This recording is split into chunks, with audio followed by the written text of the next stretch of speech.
तो दीना भाना जी बीज उसमें कैसे है?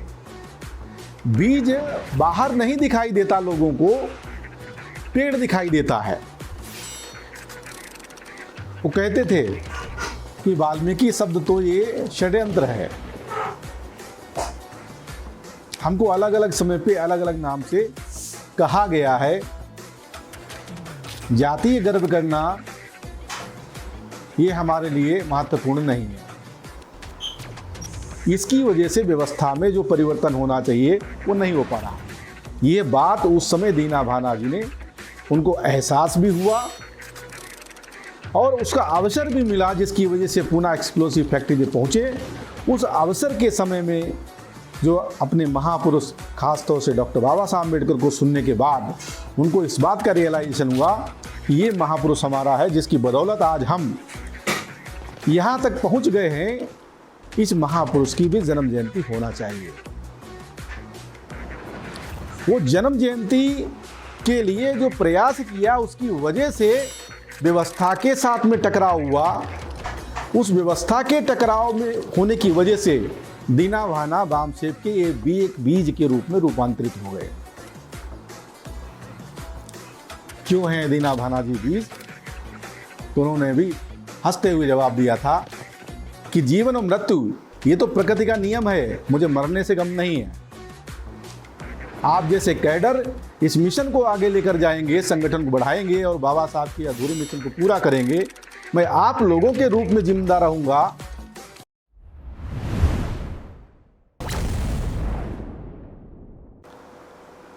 दीना भाना जी बहुत ही सरल और बहुत ही मृदुभाषी स्वभाव के व्यक्ति रहे हैं,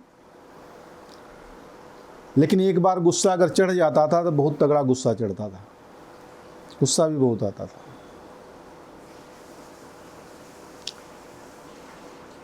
इनको बीज कहा जाता है, ये बीज है वामसेप के।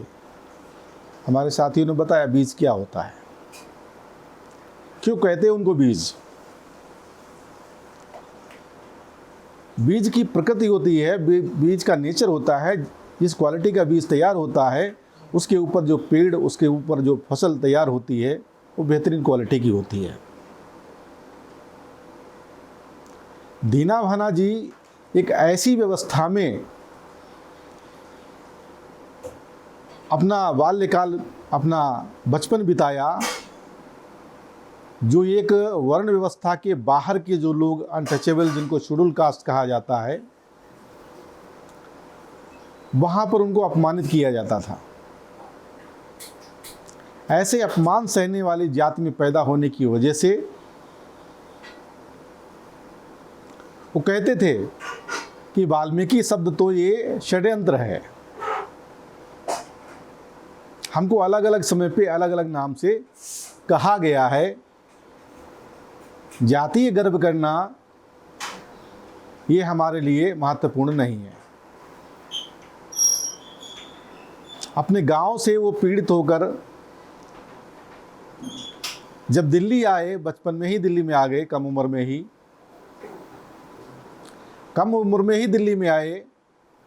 और यहाँ पर जब अंग्रेज़ों की हुकूमत थी, अंग्रेज़ों की सरकार थी, उस समय कुछ अंग्रेज़ लोगों ने उनको काम दिया। उन अंग्रेज़ों ने जो काम दिया, उसकी बदौलत उनके अंदर हौसला पैदा हुआ। और उसी पीरियड में ही डॉक्टर बाबा साहब अम्बेडकर को भी सुनने का मौका मिला। साथ साथ में उन अंग्रेज़ों ने ही दीना भाना जी को पूना भेज दिया। अगर वो अंग्रेज़ नहीं होते तो दीना भाना जी को भी पूना जाने का अवसर शायद नहीं मिला होता, और बाबा साहब अम्बेडकर भी नहीं होते। तमाम सारी बातें हम लोग जानते हैं कि अंग्रेज़ों की वजह से बहुत सारे हमारे महापुरुष पैदा हुए। क्योंकि 3 चीज़ें महत्वपूर्ण है, एक अवसर है, एक एहसास है और एक अमल है। आपको एहसास ही नहीं अगर होगा तो आप कोई आगे काम करने वाले नहीं हो। कितनी भी गंभीर बात होगी, अगर एहसास नहीं किसी समस्या का, तो आप आगे बढ़ने वाले नहीं हो। तो रियलाइजेशन, ये एहसास बहुत ज़्यादा महत्वपूर्ण है।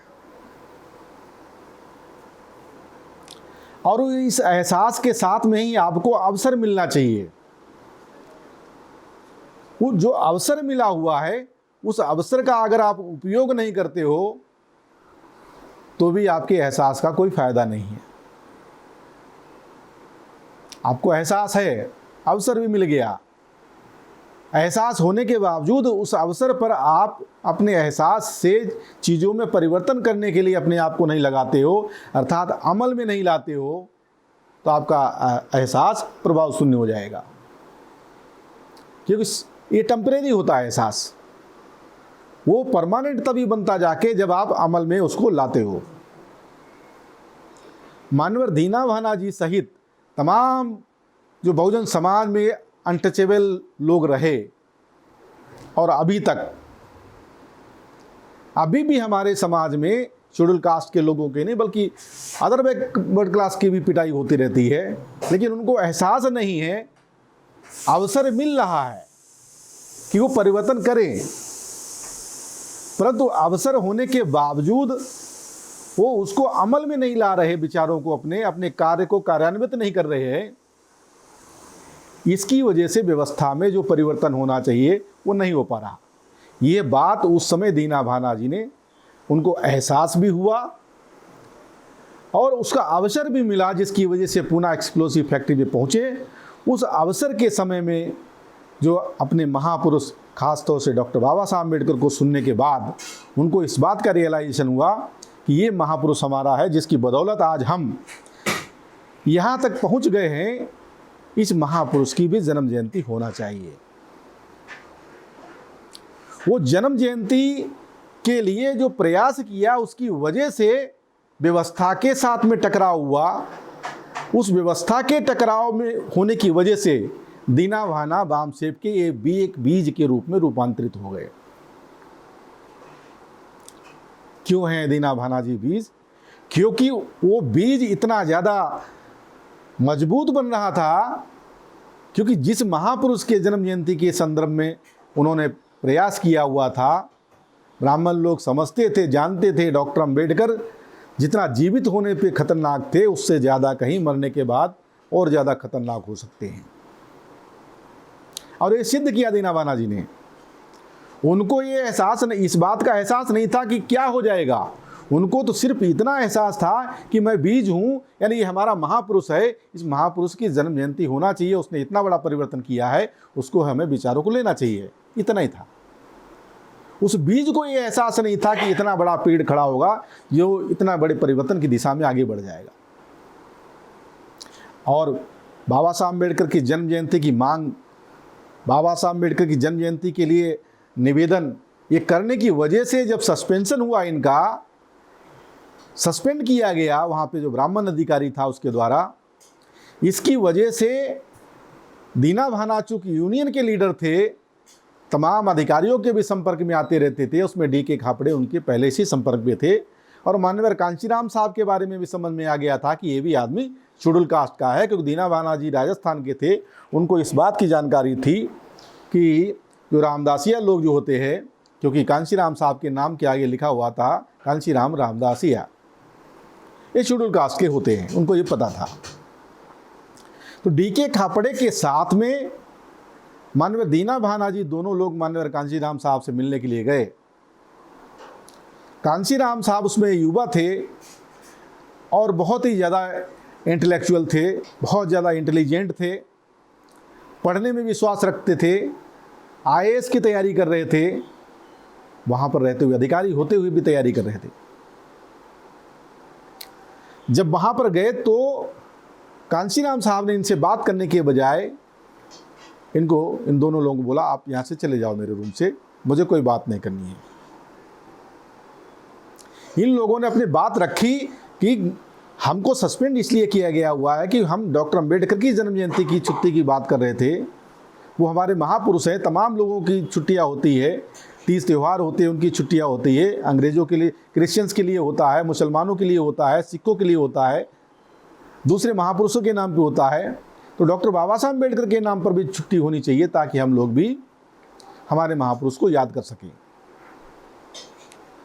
जब कांशीराम साहब ने उनको जाने के लिए कह दिया, वो लोग चले आए, आने के बाद में विचार किया कि हम लोग तो उनको मांगने के लिए गए हुए थे, निवेदन करने के लिए गए हुए थे कि आप हमारा साथ सहयोग करो, यही मांग कर रहे थे ना। लेकिन उन्होंने साथ सहयोग करने के बजाय हमको भगा दिया, अपमानित किया। तो दीना भाना जी ने बोला ये तो यही बता पाएंगे, हमको फिर पूछना चाहिए जाके। दोबारा जब गए हैं, दोबारा जाने के बाद अगले दिन जब कांशीराम साहब देखा तो बहुत ज़्यादा गुस्सा किया कि आप लोग दोबारा आ गए।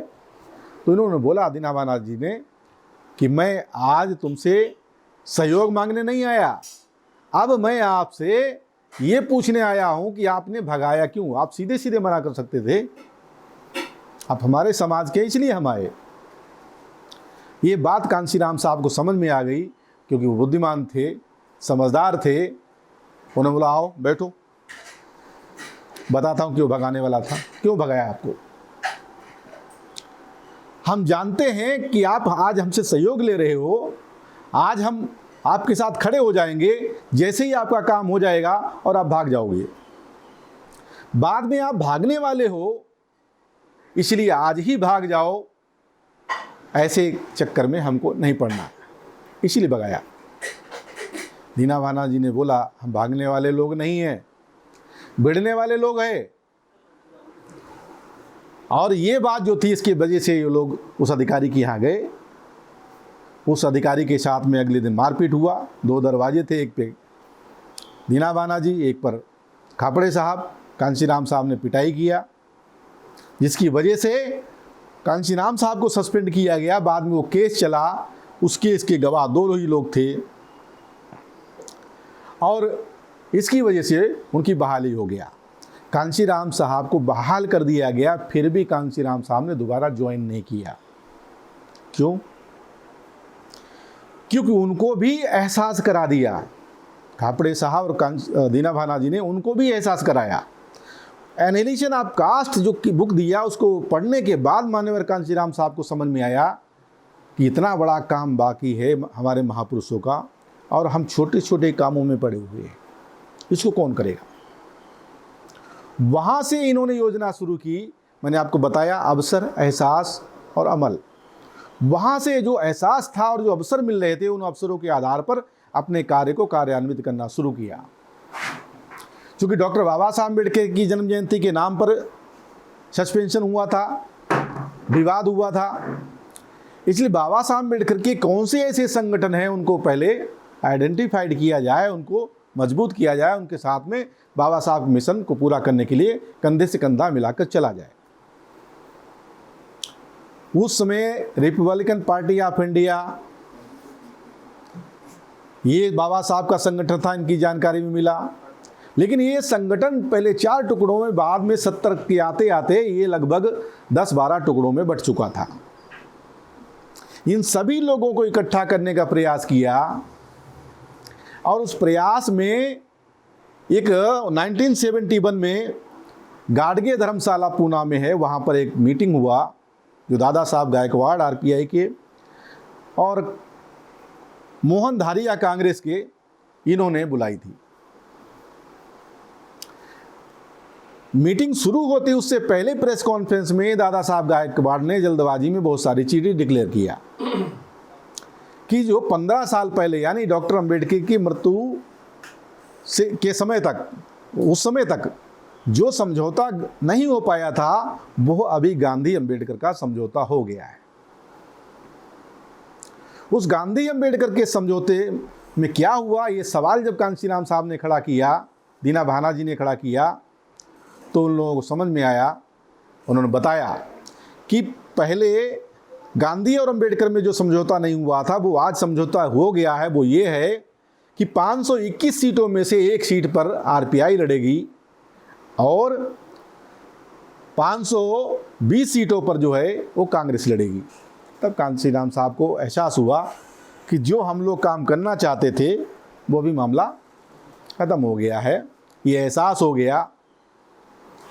उस एहसास के साथ इन तीनों लोगों ने प्लान बनाया कि अब नया विकल्प खड़ा करना होगा, और उस विकल्प के रूप में 1973 से लगातार 78 तक पूरे देश भर में घूम घूम कर इन लोगों ने समाज को तैयार किया और तैयार करने के बाद में